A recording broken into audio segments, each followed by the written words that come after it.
minimal 1 meter. Meski miskin tak mau hidup mengemis, nenek 2 orang cucu tetap bersemangat bekerja sebagai tukang parkir di Pasar Panjang. Hal-hal sebagai berikut. 1. Minimal 1 meter. 3.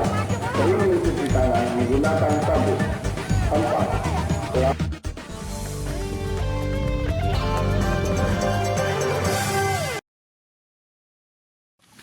Ini kan selalu sekarang ini udah barusan kamera masuk tadi, Pak RK masuk, RT masuk. Warga desa Dwi Warga Tunggal Jaya, Kecamatan Banjar Agung, Tulang Bawang, Rabu sore menemukan kotak amal masjid yang ada di dalam area perkebunan singkong yang tidak jauh dari tempat tinggal mereka. Saat baru ditemukan, kotak amal ini tidak mengalami kerusakan. Gembok pengunci kotak amal pun masih utuh, tidak rusak.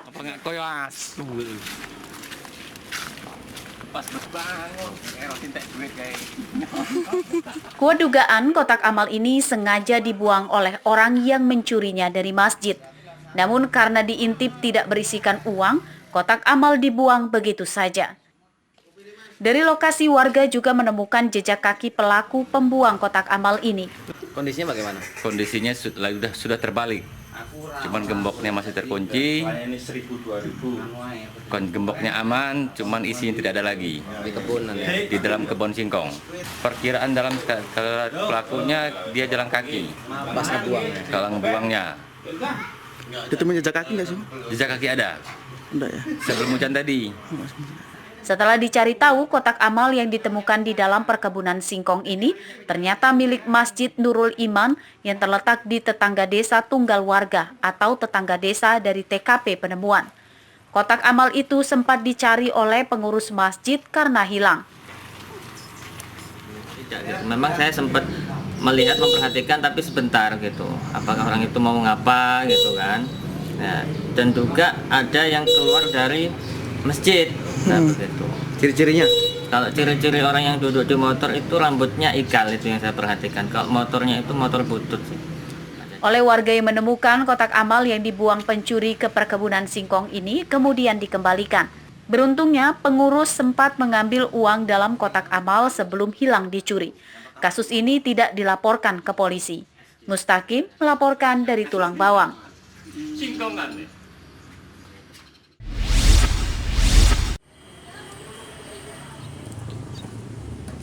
Kepolisian sektor Bukit Kemuning, Lampung Utara, Rabu siang menangkap 1 dari 2 buronan perampokan yang keberadaannya meresahkan.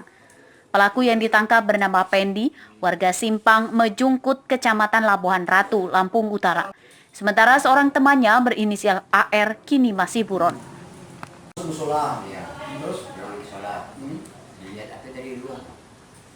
Sebelum kamu ambil HP, Pelaku ditangkap setelah melakukan perampokan terhadap seorang santri, salah satu pondok pesantren di Bukit Kemuning.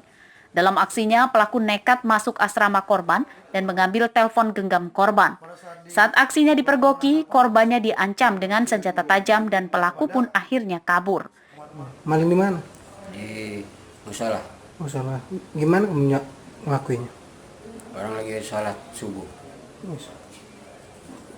Kamu masuk Masuk. sendiri apa sama teman? Saya berdua sama Ardi. Waktu ditangkap, kawan kamu mana? Ardi nunggu di luar, saya yang masuk. Ini kasus pencurian dengan pemberatan pasal 363. Pelaku masuk dari pintu depan asrama santri itu, kemudian mengambil HP di kamar salah satu santri. Pelaku lain ada atas nama Andi. Dia pada waktu pelaku terpergok kemudian diamankan oleh warga. Si Andi tersebut yang menunggu di luar kabur dia. Dari penangkapan ini, polisi menyita 1 pucuk senjata tajam dan 1 buah telepon genggam hasil kejahatan pelaku sebagai barang bukti. Untuk mempertanggungjawabkan perbuatannya, pelaku terancam 7 tahun penjara. Ardi Yohaba melaporkan dari Lampung Utara.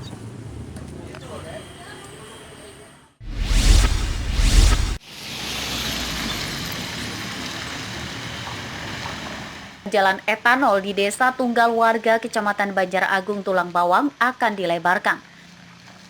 Pengerjaan pelebaran jalan akan dimulai pada pertengahan bulan Juli ini.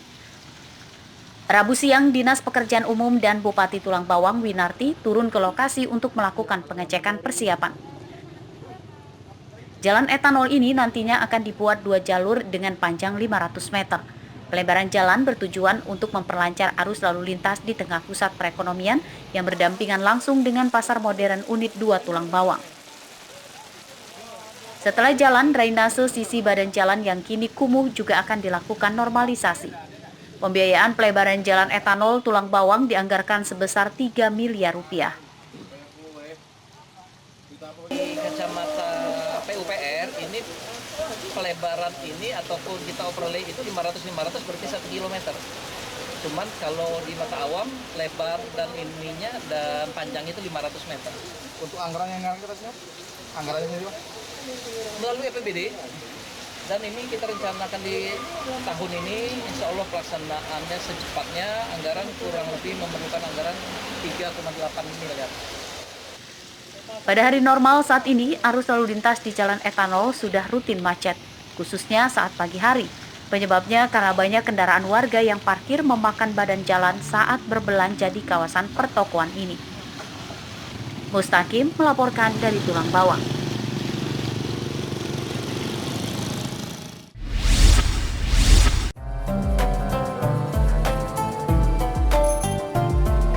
Jika berkunjung ke Pasar Panjang Bandar Lampung, bisa saja kendaraan Anda akan diatur parkir oleh wanita bernama Wiwi ini.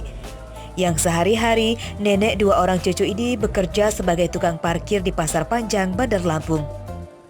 Meski sebagai orang wanita, Wiwi mengaku tidak minder dan tidak malu menjalankan pekerjaan yang biasa dilakukan oleh kaum laki-laki tersebut.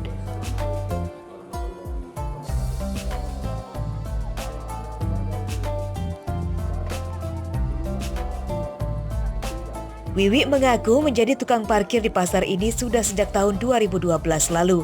Sehari-hari, wanita berusia 55 tahun ini mengaku bekerja sehari penuh mulai dari pukul 6.00 hingga pukul 18.00 sore.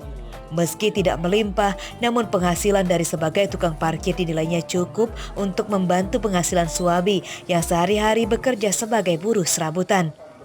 Sehari-hari Wiwi mengaku mendapat uang kisaran 40 sampai dengan 70 ribu rupiah per hari. Sebenarnya cuman apa ya, karena ke kondisi lah keadaan kita cari untuk nambah keuangan keluarga gitu aja. Sudah berapa lama sih, Bu? Dari 2012. Lama, cukup lama ya, Bu?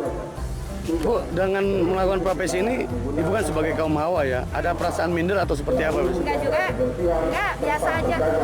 Enggak ada pelecehan, enggak ada apa-apa, mereka selalu ngormatin kok. Meski miskin namun hidup pantang mengemis. Menjadi tukang parkir sebenarnya bukan pilihan hidup Wiwi, melainkan karena kondisi ekonomi keluarganya. Rela menjadi tukang parkir di pasar dari pagi hingga matahari terbenam semata hanya ingin membantu penghasilan sang suami dalam menghidupi keluarga dan menyekolahkan anak-anaknya agar memiliki masa depan yang cerah. Arsadi Saputra melaporkan dari Bandar Lampung.